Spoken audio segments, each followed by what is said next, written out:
discuss the 3 steps to unknown variable success and some tips and tricks that can help you out along the way. The first step is to look at the GCF, or the greatest common factor. You can think, what do they all have in common? That can help you find an easy solution to the problem. But if that doesn't work, you can move on to step 2.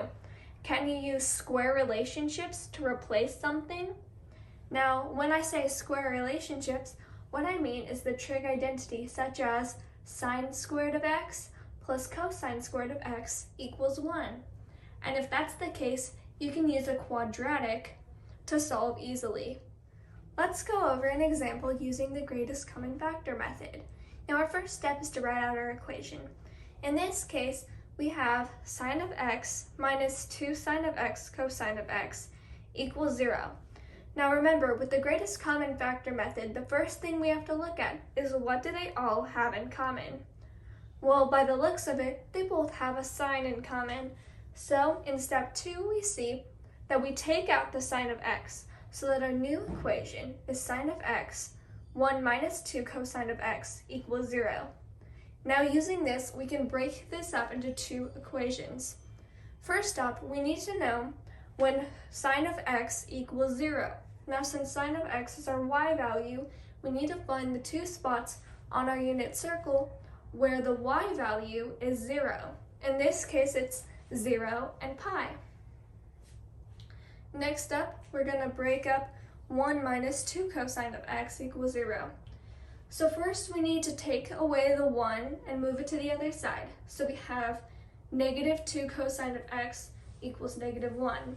Then we divide away the negative 2 from both sides so that we get cosine of x equals 1/2.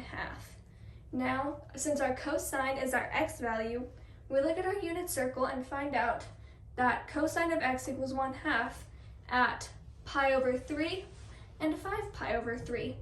Therefore, our original equation has an answer of 0, pi, pi over 3, and 5 pi over 3. Next up, we're going to do an example problem using the square relationships method. But before we get started, here's a small note. If you need to take the square root of a trig function in order to solve for the unknown variable, do not forget to include the plus or minus symbol to find all of the answers, because remember, when something is squared, it can be either positive or negative and get the same answer.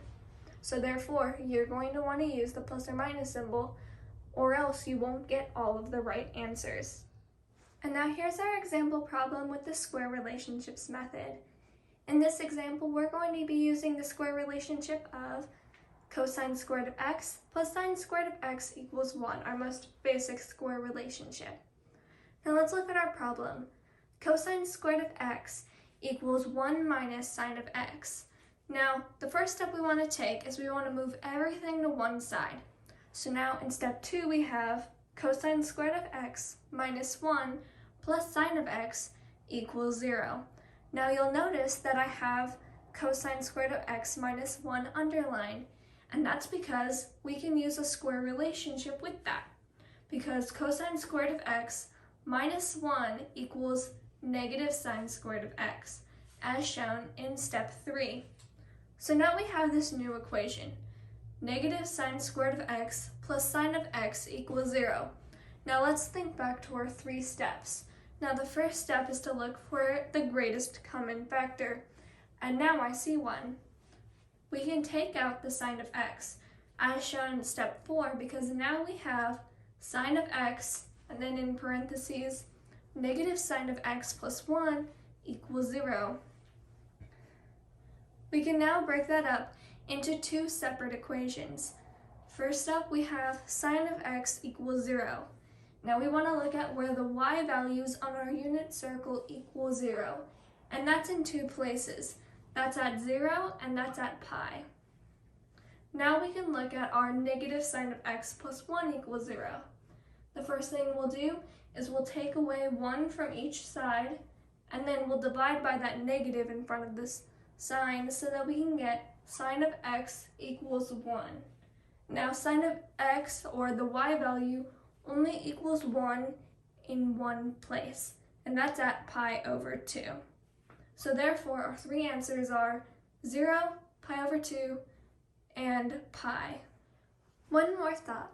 What if there is a number before the x? What you have to do is 2 simple steps. First off, you have to divide your answers by that number.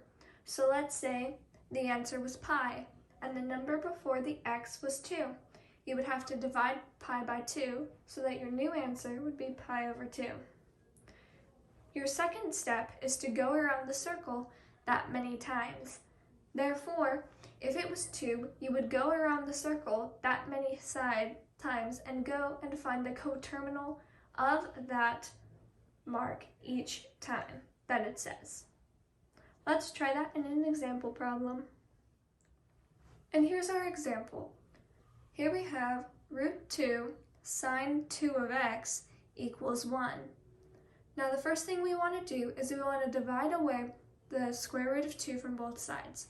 So now we have sine 2 of x equals 1 over root 2, or the proper way to write that is root 2 over 2.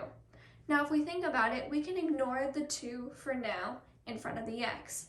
So when is sine of x, or the y value, root 2 over 2?